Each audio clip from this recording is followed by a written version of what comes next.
Hi guys, welcome back to another video, and in today's video I'm going to be going through and giving you my first impressions of the Ford Mustang Eco Boost, which, if you couldn't tell, this is my sister's car, and today I want to answer the question, is the Ford Mustang Eco Boost any good? Should you, if you're in the market, if you're considering, if you're looking at the Ford Mustang and you're weighing up the choices, do I go for the Eco Boost? Do I go maybe for something that's a bit more economical, or do I go the full hog and go for the V8? You know, is the Eco Boost worth considering? So let's get into it.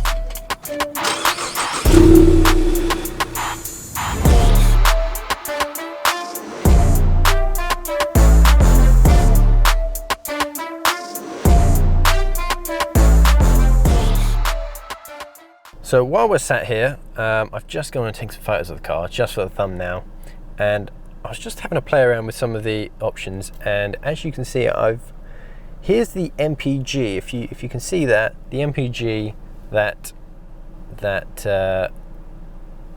we've been getting today, or the last 30 minutes, 29.5 MPGs. So like I say, for something with eco in the name, it's not really economical. What else have we got here? So we've got mode. What does this do? Sport, race, snow and wet. That doesn't go down, that just goes back. Okay. Sport plus, racetrack. Might give some, you know what, might try those out. And what's this? Steering feel, normal, sport, comfort. Okay. So I'm guessing that, does that do anything? Okay, that makes it a bit lighter. Normal is normal. Sport adds a bit more weight to it. And I'm guessing, and that's traction control off. Traction control on. And those are your modes. So let's go Sport Plus. I'm guessing it probably quickens up the throttle response, and definitely is that, yeah, and puts the steering wheel in sport mode. Right, so let's give that a go, and what I will do as well is, if we can, give this a quick 0 to 60 just to get a flavour of what it's actually like. So we go into drive. I'm going to leave it in drive and let the computer do what it wants to do in terms of getting us off the line quick and just taking care of everything.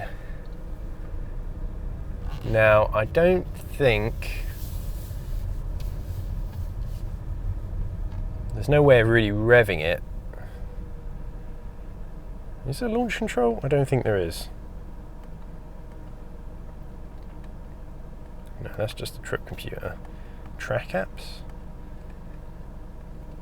Accelerometer timer.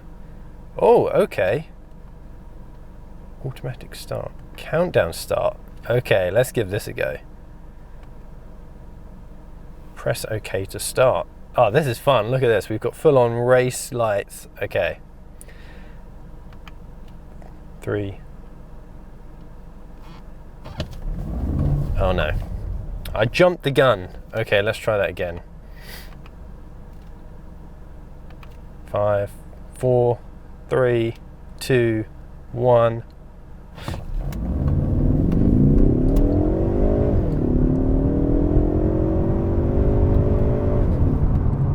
There we go. I did 6.6 seconds. I am bloody Lewis Hamilton. Accelerometer. Okay, now we've got some G's. There we go. Okay, I'm having maybe a bit too much fun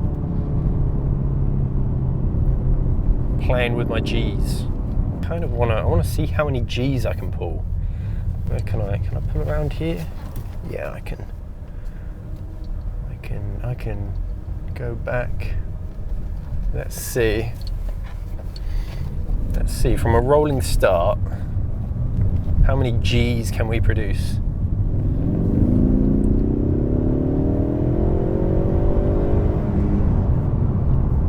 half a G. Braking. Banana's still there, that's good, we haven't lost the banana. So as we're just pootling along at a legal 40 mile an hour, I guess I can talk you around sort of the cabin, I mean, and what it's like in here. I like the design, I like the layout. The layout is really nice, especially with this center screen with Apple CarPlay, and you can get this car spec'd.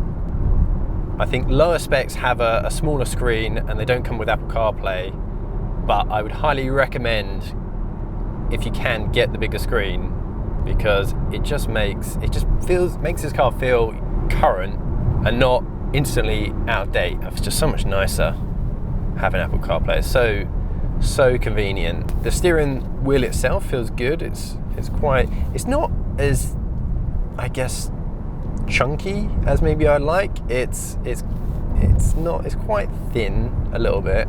It feels nice, but it's like, you know, on those AMG cars you get, or anything that's maybe a bit more performance heavy, the steering wheels, you know, they've got places where you can hook your thumbs in, and it's just there's a bit more to grab onto, as opposed to sort of more of a regular, just sort of round steering wheel. But you've got lots of buttons as well. I still haven't worked out what half of these do. I know you've got, you know, volume and mode selection, and then you've got, I guess, cruise control. That's for your answering the phone. There's definitely, I mean, the spec that we have here is definitely not short of things you can play around with, and driving modes and everything. Turbo boost, cylinder head temperature, air intake temperature. I don't know how, for the average person, I'm not entirely sure how useful that is. I guess it adds to the sporty feel when you can look at your inlet air temperature and your boost vacuum. So what are the negatives of the Ford Mustang Eco Boost? The quality of some of the materials on the interior could probably be better. I mean, this looks like aluminium, but it is just plastic, and that goes for pretty much all of it. Everything in this interior is plastic, basically. Which, I mean, it would be nice if the materials were just a bit more high quality. You know, some of the switches and toggles that look metal, it would be nice if they were actually made out of metal. That would give it more points in my book. But it's, you know, that's minor. That's kind of to be expected. I mean, at the end of the day, you know, if you want a car that looks great, that has the performance at, you know, a price that the average person can afford, you're going to have to probably make some sacrifices somewhere, and on the interior is sort of where they've made those savings, I suppose. On paper, this is only a second slower 0 to 60 than the full-fledged V8, and has about 100 horsepower less than the full-fledged V8. So really, they're actually closer in performance than initially I would have thought. Overall, this is a very, very good car. Like anyone, thought that, you know, it's sacrilege to have a Mustang and not go for the 5 litre. Like, what? Like, it just didn't feel right having a 4-cylinder turbo in essentially a muscle car, and a muscle car should have a V8 engine. But I'm actually quite impressed with how much performance you get with this. Listen, if you enjoyed these videos and you want me to make more, I'm doing my best to upload as frequently as I can, but with work and everything, it's quite challenging at the moment, just with how busy I am at the moment. But yeah, like the video, comment, subscribe if you want to see more, and yeah, I'll see you later.